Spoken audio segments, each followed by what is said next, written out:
हमारा टॉपिक है तंत्रिका आवेग की उत्पत्ति एवं संचरण।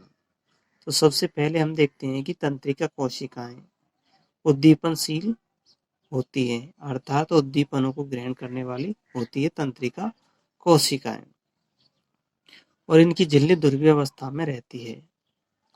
यानी झिल्ली की एक तरफ यानी कि अंदर की तरफ धनावेश होता है या ऋणावेश होता है।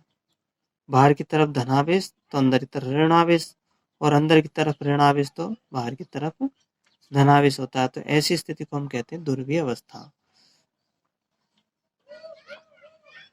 ध्रुवीय अवस्था होती है। अब ध्रुवीय अवस्था, यह झिल्ली ध्रुवीय अवस्था में क्यों रहती है?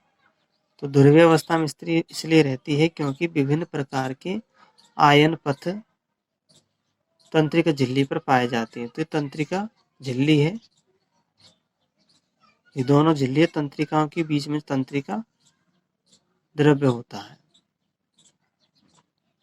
तो तंत्रिका झिल्ली पर विभिन्न प्रकार के आयन पथ होते हैं जो क्या करते हैं, आवेशों को अंदर और बाहर से अंदर करते रहते हैं।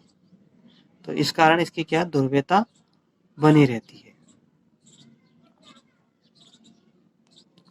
अब हम देखते हैं तंत्रिका कोशिका की विराम अवस्था।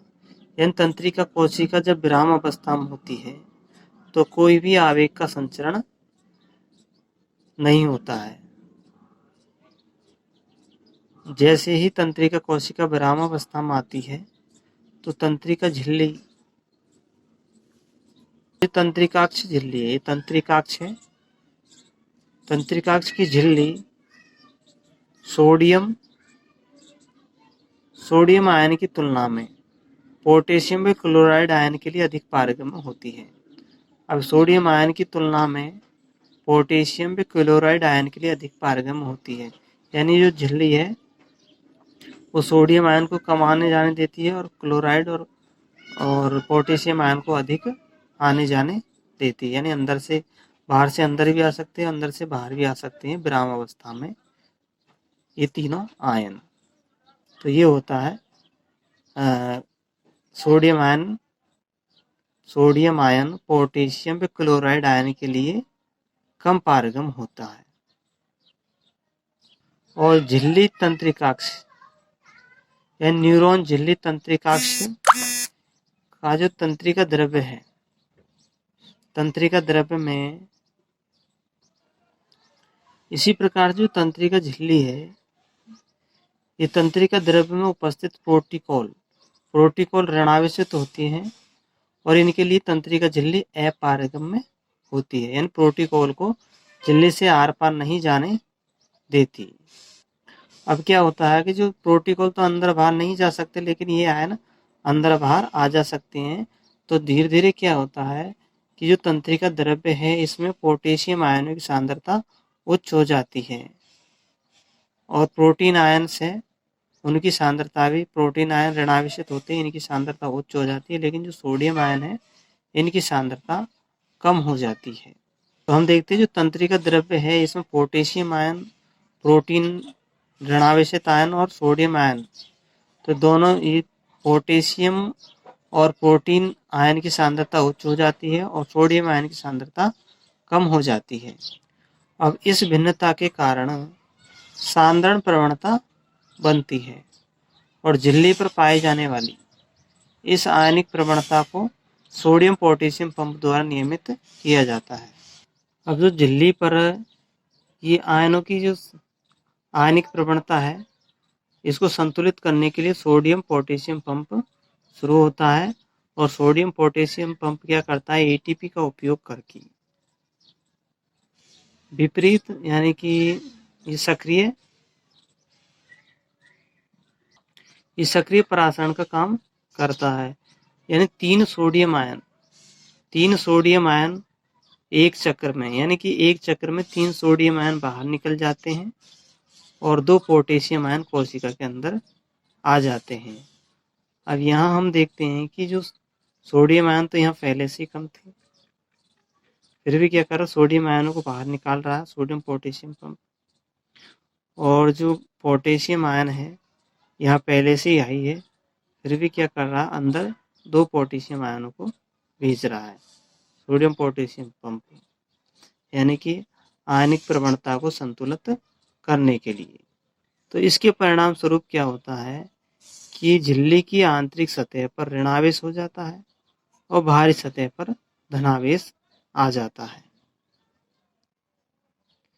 इसलिए यह ध्रुवित हो जाता है, यानी कि ये झिल्ली है ध्रुवित हो गई, बाहर धनावेश और अंदर ऋणावेश, तो होते झिल्ली ध्रुवित स्थिति में आ जाती है। विराम स्थिति में प्लाज्म झिल्ली पर इस विभव के अंतर को विराम कला विभव कहते हैं। यानी इसमें क्या होता है, झिल्ली के अंदर धनावेश झिल्ली के अंदर ऋणावेश होता है और बाहर धनावेश होता है, इससे विभव में अंतर आ जाता है, इसी को ही हम विराम कला विभव कहते हैं। विराम स्थिति में जो तंत्रिका मेम्ब्रेन है, तंत्रिका झिल्ली है, ये सब बाहर की तरफ और अंदर की तरफ विभव बाहर ज़्यादा होगा, अंदर कम होगा, तो इसके अंतर को हम विराम कला विभव कहते हैं। जो विराम अवस्था में है, विराम अवस्था में झिल्ली के अंदर और बाहर विभव के अंतर को ही हम विराम कला विभव कहते हैं। अब हमने देखा कि जो विराम अवस्था कैसे आती है। अब हम देखते हैं कि तंत्रिकाक्ष पर तंत्रिका आवेग की उत्पत्ति और संचरण किस प्रकार से होता है। जैसे ही हमें उद्दीपन मिलता है, उद्दीपन मिलते ही सोडियम आयन तेजी से झिल्ली को पार करके अंदर चले जाते हैं, यानी कि जैसे ही उद्दीपन मिलता है, उद्दीपित होकर के सोडियम आयन, यानी जो तंत्रिका मेम्ब्रेन है, इस पर जो चैनल है यानी पथ है, सोडियम पथ, वो खुल जाते हैं और तेजी से सोडियम आयन कोशिका यानी तंत्रिका कोशिका के तंत्रिका द्रव में तेजी से प्रवेश करने लगते हैं। और तेजी से प्रवेश करने पर अंदर क्या होता है, धनावेश आ जाता है। ये धनावेश आ गया और बाहर ऋणावेश आ जाता है, और जिस स्थान पर ये चैनल खुलता है उस स्थान का नाम हमने दे दिया ए स्थान। तो बाहर ऋणावेश और अंदर धनावेश, यानी कि जो विराम अवस्था है उसका उल्टा हो गया, तो इसको हम कहेंगे विध्रुवीकरण हो जाता है, यानी कि उल्टा हो जाता है, विध्रुवीकरण हो जाता है, आवेश उल्टे हो जाते हैं। ये झिल्ली की सतह पर विद्युत विभवांतर, तो अब इस जो ए झिल्ली है, यानी कि जो झिल्ली की जो ए स्थान दिया है हमने, इस स्थान पर जो विद्युत विभवांतर है जो उत्पन्न होता है, इसको हम क्रियात्मक विभव कहते हैं, क्योंकि यही क्या करता है, अब आवेग को आगे संचरित करेगा। तो इसी को हम क्या कहेंगे, क्रिया विभव कहेंगे, और इसी को तंत्रिका आवेग कहेंगे। क्रिया विभव इसलिए कहेंगे क्योंकि बाहर ऋणावेश और अंदर धनावेश, इसका अंतर होगा वो क्रियात्मक विभव होगा, और जो क्रियात्मक विभव यही है, यही तंत्रिका आवेग कहलाता है। अब ए स्थान पर तो ये स्थिति है झिल्ली पर, और बाकी के जो स्थान है वहां पर वही स्थिति है जैसी विराम अवस्था में थी, बाहर धनावेश और अंदर ऋणावेश। अब यहाँ हम देखते हैं कि जो अंदर है धनावेश है यहाँ पे, और यहाँ ऋणावेश है। हम जानते हैं कि विद्युत का प्रवाह कैसे होता है, धनावेश से ऋणावेश की ओर होता है। तो यहाँ से जो चार्ज है वो यहाँ बी स्थान पर जाएगा, बी से सी पर जाएगा, सी से डी पर जाएगा, इस तरह से ही विद्युत का प्रवाह होता रहेगा, और अंत में कहाँ पर पहुंच जाएगा, मस्तिष्क तक पहुंच जाता है, केंद्रीय तंत्रिका तंत्र में पहुंच जाता है आवेग। तो इस तरह से आवेग विभव का संचरण होता है। तो इस प्रकार हम देखते हैं कि तंत्रिकाक्ष की लंबाई के समांतर, यानी जो लंबी होगी तंत्रिकाक्ष, तो लंबाई के समांतर ही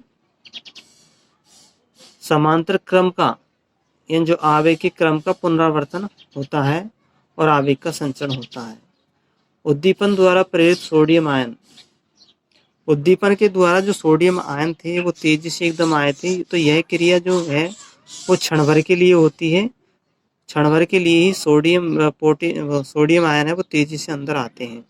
फिर इसके बाद में तुरंत बाद में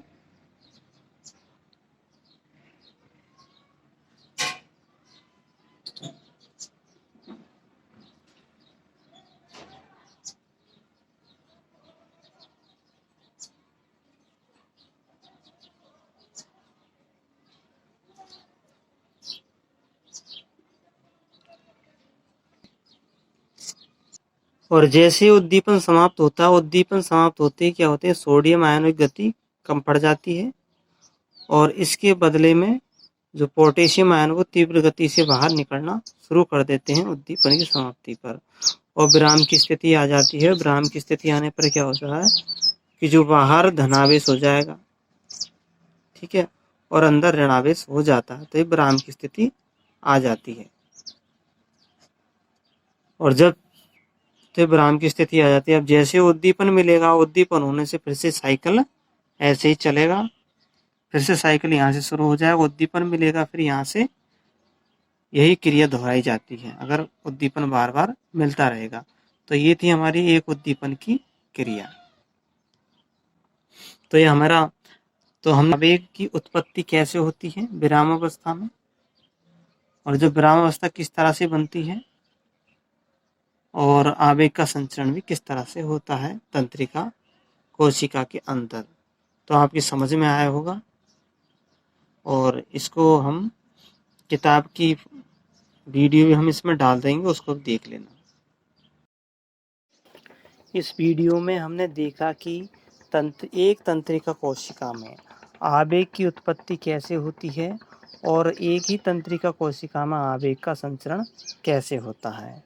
अब हम अगले वीडियो में देखेंगे कि एक कोशिका से दूसरी कोशिका में आवेग का संचरण कैसे होता है। जैसे इमेज में दिखा रखा है, ये दो कोशिकाओं के बीच में आवेग के संचरण को दिखाता है। तो ये चीज़ हम अगले वीडियो में देखेंगे।